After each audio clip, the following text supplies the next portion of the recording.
कुल्ली मसाइल, घरेलू मसाइल, समाजी मसाइल को हल करने के लिए दारुल क़दा कायम किया है। और हमारे कल्ब, हमारे नफूस को अल्लाह के जिक्र से हमारे कल्ब को पाक और साफ करने के लिए खानकाही निजाम कायम किया, जिक्र की मजलिसों को कायम किया और तफसीर के निजाम को हर मस्जिद में कायम किया। लेकिन अफसोस की बात है, अफसोस की बात है, हमने इन नियामतों को बिल्कुल भुला दिया, हमने इन नियामतों को भुला दिया, हमने इन नियामतों को फरामोश कर दिया।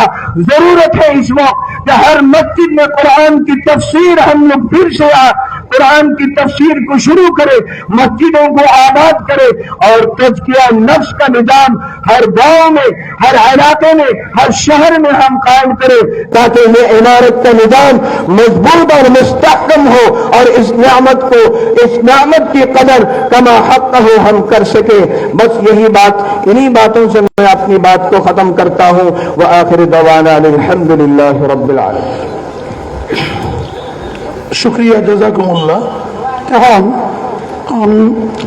ফকিরের বাজারের মাগেরার retired army officer Abdur Rahim Chowdhury সাহেব থাকলে 2 মিনিটের লাগি তার অভিব্যক্তি প্রকাশ করার লাগি মাইকের সামনে আমি আহ্বান জানাই। আর